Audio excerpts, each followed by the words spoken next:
unfortunately, I have to get to one of our great organizations that does food security in Montgomery County is doing an event tonight, so I'm going to run out and help them and celebrate the work they're doing and help support after this. But it was such a pleasure. Thank you, Congresswoman Elfreth, for bringing us together. Thank you, and thank you all for showing up.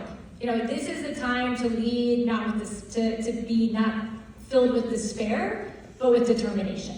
Right? We are folks who have the ability to bring ourselves together, to come to nights like this, to learn from one another, to break bread with one another, to support our neighbors in challenging times. And I am confident, I'm resolute and determined, and working with fierce urgency to ensure that we are doing everything that we can in the office of the comptroller to both position Maryland for long-term economic success, start to try to tackle our affordability challenges, and to push back against the Trump administration by standing up for Marylanders.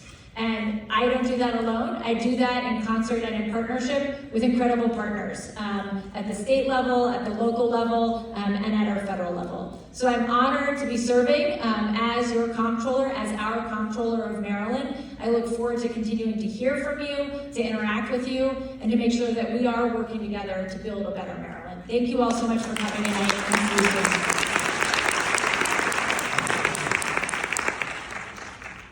I'll be brief. I just want to say thank you to Congresswoman Elfreth for inviting me to be here. I remain optimistic. I know these are very challenging times, but I look at the history of this country. This country's been through a lot. I think about the 1960s war and civil rights. I think about the 1920s, families and communities burned to the ground because they were thriving. I think about those African American communities. You can go back to the Civil War. I mean, these are tough times, but I remain optimistic. My optimism springs from when I see you here, engaging the way that you do, and my optimism also stems from what I see every day when I walk through the door at the Office of the Attorney General. 1,000 professionals each and every day waking up ready, willing, and in fact doing the hard work to fight for you. It's a privilege to be able to lead that group of men and women. Again, I'm grateful to my board of directors for giving me the authorities and resources to do that, but that's what inspires me every day, and I remain optimistic because of that. These are tough times. We've got extraordinary leadership, and Maryland still is and remains to be the greatest state in which to live. So I'm excited to be here and the privilege to be able to work for you. Thank you.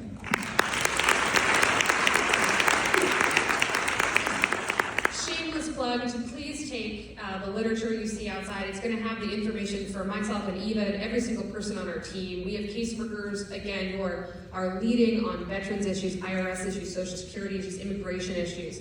What's giving me hope is that we are still able, and it's senators working on this as well, to deliver for you. And so please, no issue is too small. Please call our office. We remain open through this shutdown. And I want to again thank my staff for working so tirelessly without pay like so many federal workers. And then I'll just end where the Attorney General and Comptroller ended. These are really difficult days. And as the Senator said, it's not always easy to wake up in the great state, free state of Maryland, and drive into the chaos of Washington every day. But I'm reminded, I've obviously done a lot of reflecting on our Constitution in the last 11 months. That shouldn't be a surprise to anybody here. But I am reminded that the core value of our republic is self-determination, which means that yes, the Senator and I are in Congress fighting for you, but we all have a role to play in that self-determination. And as the Attorney General said, the only way we've ever, in this country, ever been able to get through tough times is by participating. That is what makes this country great. You're participating by being here tonight, you're participating by going to protest, you're participating by voting every time you have an opportunity to. Please, I get that it's very easy to be apathetic these days. I talk to young people a lot about how easy it is to be apathetic. But we are not going to get out of this crisis through apathy. We're only going to get through it with participation. And so I'm so grateful for you all showing up tonight. I can't do this work, the Senator can't do this work. I can't make sure that we can actually get back into the majority next year and start exercising those constitutional duties again without everybody in this room. So thank you all very, very much for being here. I sincerely appreciate it.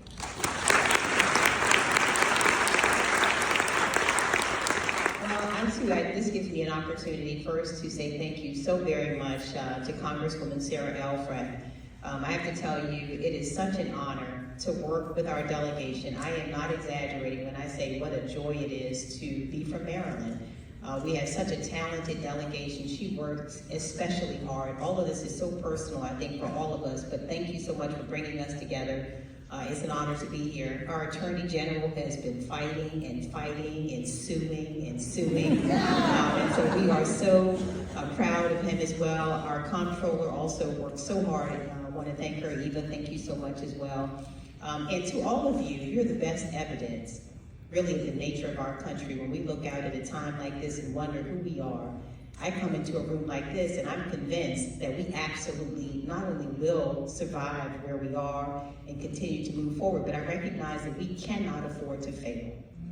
We cannot afford to fail, and so we won't. I'm reminded that the preamble to the Constitution starts, we the people, in order to form a more perfect union, and that continues to remind us that the power in our country is derived from the people.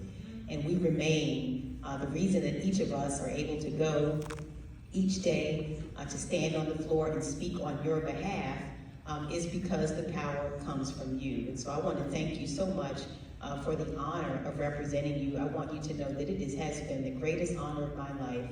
At a time like this, when people keep saying to me, well, how is it? What do you think? I have to tell you, I'm almost ashamed to tell you how much I enjoy representing you every day, in spite of the moment that we're in. Every day that I have a chance to drive up there and continue to do the people's work, it has been a sheer joy for me to be able to do so.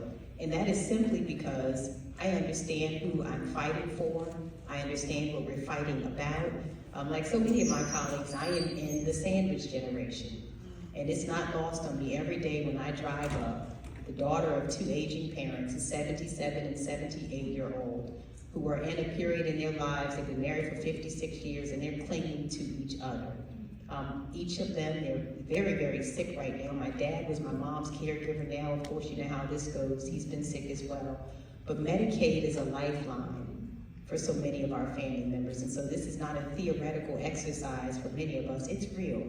So when we're fighting for health care, I know exactly what that means to so many of us, that when we believe that when someone you love is sick, that person deserves to have the single best health care that we can provide. That is the truth of it. And it also means that those of us, and I'm sure many are in this room, who are not only balancing the care of our parents and others, but we're also raising children. I look in the face of my 20-year-old, and I know that we don't have any option but to continue to fight, to preserve our democracy, and to create the kind of opportunity that our country promises to each of us.